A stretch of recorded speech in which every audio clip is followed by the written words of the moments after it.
ஆயிடாது, தைரியமா இரு. பசுபதியோட நம்ம வீட்டை அபகரிக்கிறது அவனோட மோட்டிவ். எல்லாரோட நிம்மதியும் கெடுக்கணும். உங்க அப்பா கஷ்டப்பட்டு கட்டின வீடு, அது பசுபதி கைப்பற்றிக்க நான் விடவே மாட்டேன். நீங்க 4 பேருமே எப்படி எல்லாமோ இருக்கணும்னு உங்க அப்பா ஆசைப்பட்டாரு. உங்க அப்பாவோட கனவை நிறைவேற்றுறது எனக்கு சத்தியம் பண்ணுங்க.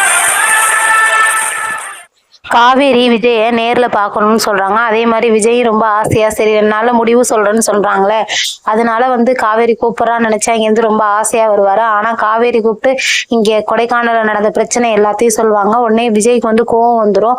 இவன் துமுறு அடங்கவே மாட்டுது, பசுபதி என்னதான் பண்றதுன்னு தெரியல அப்படிங்கிற மாதிரி சொல்லிடுவாங்க. உடனே இப்ப விஜய் நம்ம காவேரி சொல்லுவாங்க, இல்ல இப்ப நம்ம பசுபதி வீட்டுக்கு போகணும் அப்படிங்கிற மாதிரி சொல்லுவாங்க. விஜய் எந்த கேள்வியுமே கேட்காம காவேரியை பசுபதி வீட்டுக்கு அழைச்சிட்டு போவாங்க. அங்க அழைச்சிட்டு போய் காவேரி சொல்லுவாங்க, நீ என்னைய கஷ்டப்படுத்தினா விஜய் கஷ்டப்படுவாருன்னு, விஜய் கஷ்டப்படுத்தினா நான் கஷ்டப்படுவேன்னு நினைச்சுதானே நீ இப்படி பண்ற, ஆனா நாங்க 2 பேரும் எவ்வளவு சந்தோஷமா வாழ்றோம்னு மட்டும் நீ பாரு அப்படிங்கிற மாதிரி சொல்லுவாங்க. பேசிட்டு இருக்கையில விஜய் அடிக்க போயிருவாரு. அடிக்க போனோடனே ராகினி குறுக்க வந்துடுவாங்க. குறுக்க வந்தோடனே ராகினி உன்னை அடிக்க கூடாதுன்னு பாக்குற, விலகி போ அப்படிங்கிற மாதிரி விஜய் சொல்லுவாரு. உங்க அப்பன் கையை உடைச்சா அடங்குறானா பாரு அப்படிங்கிற மாதிரி சொல்லுவாரு. 2 நாள் ஜாமீன்ல நீ இந்த ஆட்டம் போடுறியே, நாளைக்கு நீ ஜெயிலுக்கு போயிரும், பொண்ணு இங்க தனியா தானே இருக்கும், பொண்ணோட நிம்மதியை நாங்க எப்படி கெடுக்கிறோம் பாரு அப்படிங்கிற மாதிரி காவேரி சொல்லுவாங்க.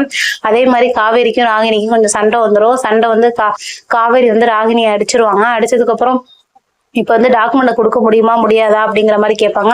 பசுபதி முடியாதுங்கிற மாதிரி சொல்லிடுவாங்க. ஏன்னா அந்த கவுன்சிலர் வீட்டுல அவங்க அப்பா காசு கொடுத்து அவங்களுக்கு நேரம் கையெழுத்து போட்டு கொடுத்த மாதிரி அவரா பசுபதி கிரியேட் பண்ணிருப்பாரு. அதுதான் அவர் சொல்லுவாரு, உங்க அப்பா கையெழுத்து போட்டு கொடுத்துட்டான், அந்த மேல அந்த வீடு என் வீடு உங்களுக்கு கிடையாது அப்படிங்கிற மாதிரி சொல்லுவாங்க. அதுக்கு காவேரி சொல்லுவாங்க, எங்க அப்பா அந்த மாதிரிலாம் பண்ணிருக்க மாட்டாரு, நீ போய் சொல்லி என்னை ஏமாத்தி இந்த வீட்டை வாங்க பாக்குற அப்படிங்கிற மாதிரி சொல்லுவாங்க. அதை நீ கோர்ட்ல பேசிக்க, எதா இருந்தாலும் கோர்ட்ல பேசிக்கன்னு சொல்லிட்டேன்னா அப்புறம் என்ன அப்படிங்கிற மாதிரி பசுபதி கேட்பாங்க. காவேரியோட அம்மா ரொம்ப கவலைப்படுவாங்க, இந்த வீட்டை பசுபதிட்டு நம்ம எப்படியாவது வாங்கிடணும், அது உங்க அப்பா உங்களுக்கு கஷ்டப்பட்டு கட்டினது, நம்ம எல்லாம் சேர்ந்துதான் அதை முயற்சி பண்ணணும் அப்படிங்கிற மாதிரி சொல்லுவாங்க.